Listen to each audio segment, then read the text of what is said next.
I want to tell the story about how we met because I guess it's sort of distantly connected to the second story. But so you guys put out the Everything You Want album. You'd made a few albums before, like 3 albums before, right? 3, nice. But they were more acoustic. They were more coffee house-y, yes, right? Absolutely. The first couple albums were just you and another guy. Yep, Keith. And so I was not aware of you or Vertical Horizon until, because I listened to pop radio. Right. Or unless somebody turns me on to music, especially at that time in the 90s, I wasn't listening to too much alt stuff. Right. And then the song, Everything You Want, blew up, went to number 1, inescapable, luckily, because it was great. And I think that all it took for me to buy the album was that, but maybe I waited until You're a God, the second single. Right. But once it became clear, like, oh, I really like this guy's voice, I really love the vibe of this music, it spoke to me. I bought the album, and then I had this experience, which has only happened to me a handful of times in my life, where I sat down and listened to an album, which we don't really do anymore in the world. Right. Tell me the last time any of you guys watching, tell me the last time you sat and listened to an album from beginning to end without checking your email or texting or, being on Instagram, whatever. So I just sat in this beautiful space. I had a recording studio and I put the record on and I listened top to bottom, and I was so moved by it. I felt such a connection to you through that record. Because part of it was, it's a fairly dark record lyrically. It's a painful record. Yeah. And I was going through stuff. So, that's what is so beautiful about songwriting and music. And sometimes it's not even songs, it's just pieces of music that just you connect with emotionally. Right. So I had this deep connection to that record, to that whole album. And I became a bona fide VH fan, a devotee. I was a huge fan. And then as I was listening to the album, then the song Best I Ever Had came on, and I was like, holy shit, he even fucking does the ballads. Oh my God. So I became a full-on fan. Flash forward, I'm gonna say 6 months. Well, now I'm driving around in the car and I've memorized every lyric, every song, except for one, which we can cut out or talk about later. I could teach a class on Vertical Horizon in this album. And I'm playing, I do this gig in the year 2000, I do this gig around the Super Bowl, which was happening in Tampa. And they had different stages, different artists performing at different stages. They kind of closed downtown.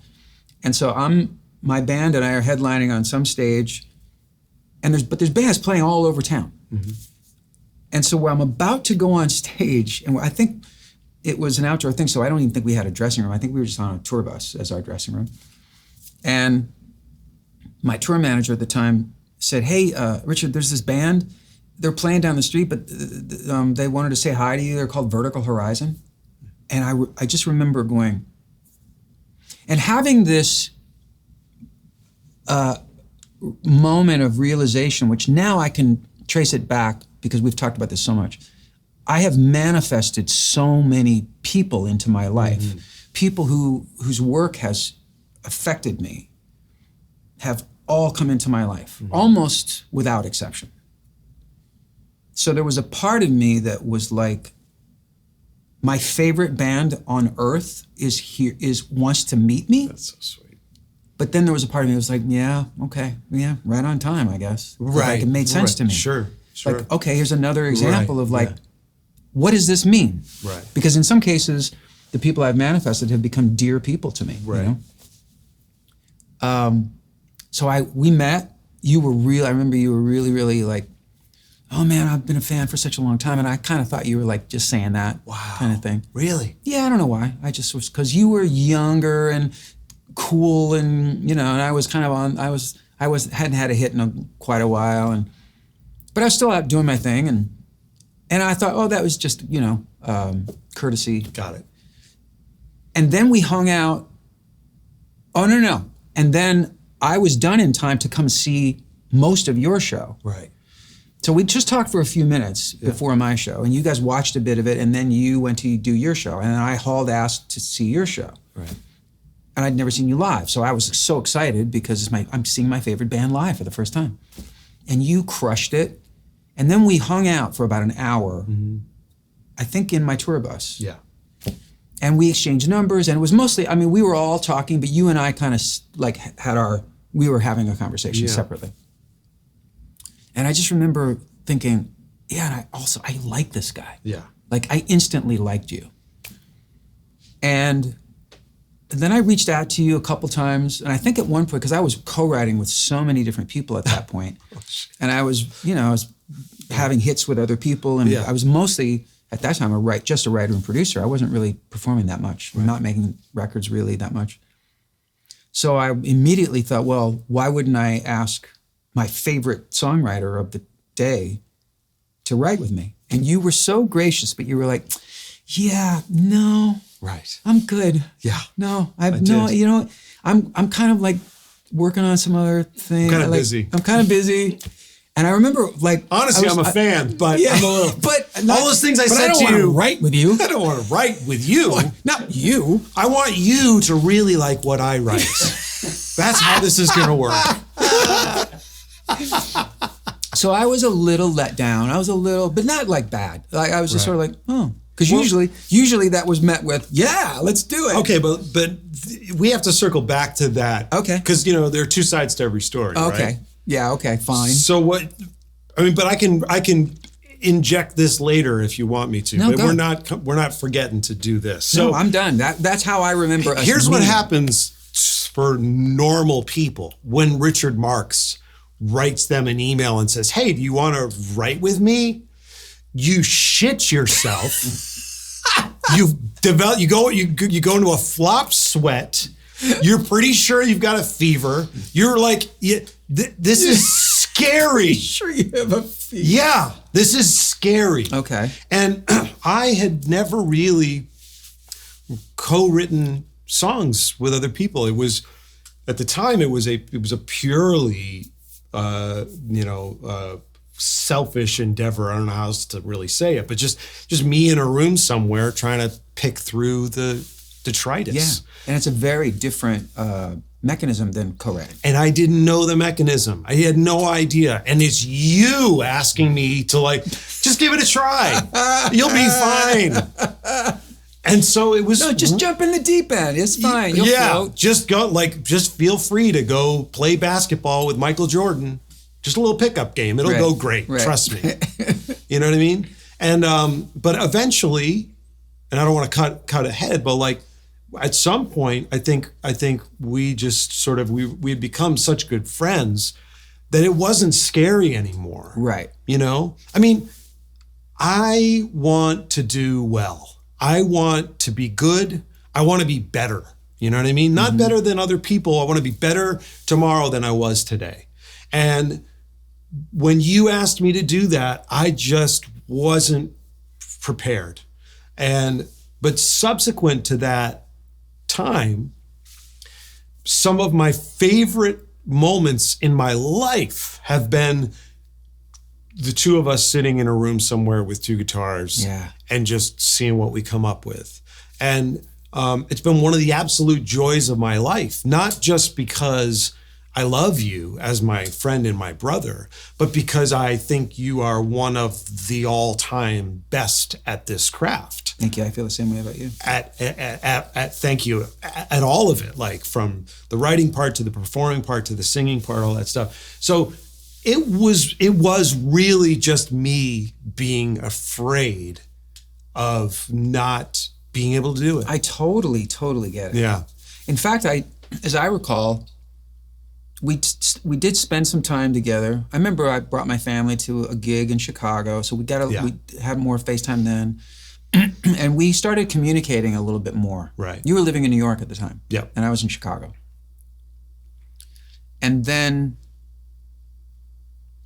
I think, as I recall, you said to me, this is like a year later now, or a year and a half maybe.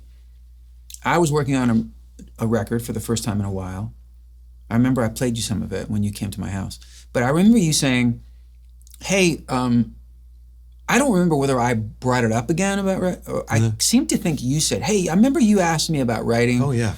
And I was not in a place, I was just really, I'd never really done that. But I really want to co-write. I want to experience more stuff. I want to write for different things. And I know you really are into that. So I would like to take you up on that invitation if it's still, if it's still there. And you said, no way. And I said, fuck off. Yeah, that's right. Just leave the pizza. Yeah.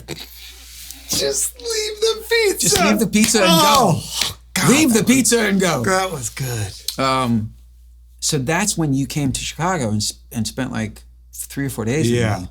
And that was magic. Yeah. That was magic. Well, the first song we wrote together wasn't magic. It was, but it was okay. Best song ever written. It was pretty good, but then it was the perfect appetizer because it was comfortable. Yeah. And we had fun.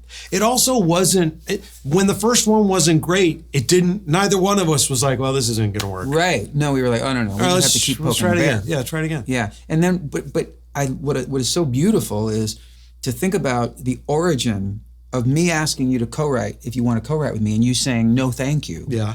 To the amount of work that we've done together, the amount of songs we've written together that are some of my favorite songs in my songwriting catalog, some of my favorite songs to sing, still live, songs I'm so deeply proud of and to be part of with you, but also just what that led to, not just, most importantly, our friendship, but the experience of us doing shows together and doing this thing we call Duo, where we haven't done it while we're doing some shows in December, but for a few years, we were pretty regularly out on the road together, just the two of us, 2 acoustic guitars, taking turns, you singing and playing on my songs and vice versa. And aside from the experience of it that we had, so we're playing music that we love together, but we're going out to movies. Right. Back when you used to go to dinner. That's right. It was so fun. I won't do that in December. You used to go to... You'll be going on your own. Do you think these couple of gigs are going to get me to go to dinner again? I'm ordering a pizza. You've got another thing coming. In my room alone. But it's kind of sweet that it began with you rejecting me. You know what I mean? Well, I think one of the things that you and I have always been with each other is real. Yeah, 100%. And I feel like, that's why I feel very, very safe with you. I feel like you are one of those people, like you're the one I'm going to call when I'm really in the weeds. Same. You know what I mean? And we've been in the weeds. Oh, and I actually just even saying those words out loud. But you have my back and have had my back as a friend and as a brother, as just a companion in some way on this journey. Like, I can't believe my luck.